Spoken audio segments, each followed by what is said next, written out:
Un país en el que conviven musulmanes y cristianos. Una nación envuelta en un clima de inestabilidad social y política. Atentados, guerra civil, conflicto contra Israel y corrupción. Mucha corrupción. Bienvenidos a El Líbano.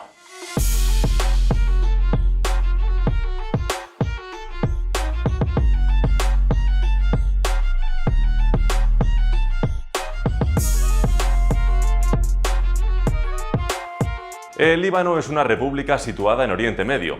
Limita con Siria al norte y al este, con Israel al sur y con el Mediterráneo al oeste, lo que le otorga una posición estratégica en la región muy buena.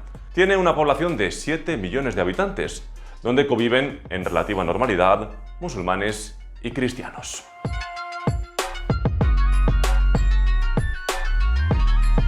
Esta relativa normalidad se debe a que los cargos políticos están repartidos entre las distintas confesiones religiosas, principalmente para evitar conflictos.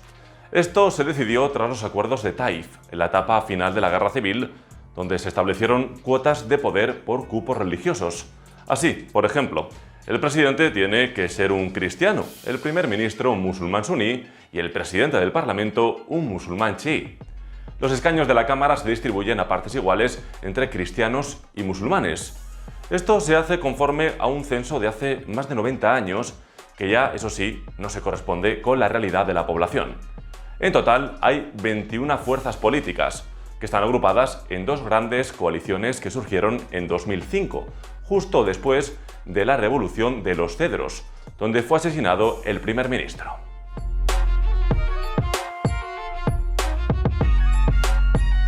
El Líbano no mantiene contactos diplomáticos con Israel debido al conflicto con Palestina. Su último enfrentamiento armado fue en 2006, en la última guerra civil libanesa, y la tensión entre ambos ha ido aumentando. Además, la crisis de los refugiados en Siria, que generó la llegada de más de 1,5 millones de ellos al país, ha provocado que las relaciones entre las dos naciones sean bastante conflictivas. Los principales aliados del Líbano en la región son Jordania y los países del Golfo. Por su parte, las relaciones con España son relativamente buenas. De hecho, las autoridades españolas forman parte de la Fuerza Provisional de las Naciones Unidas para el Líbano.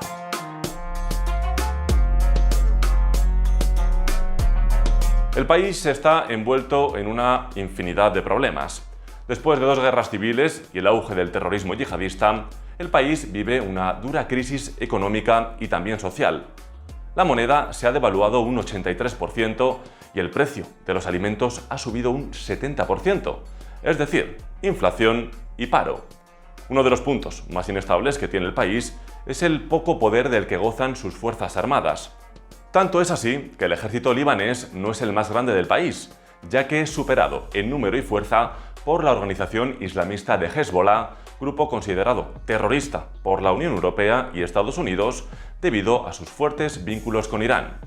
El Líbano es, además, un país marcado por la corrupción política, con un índice de 72 puntos sobre 100 en el ranking que elabora el portal Datos Mundial.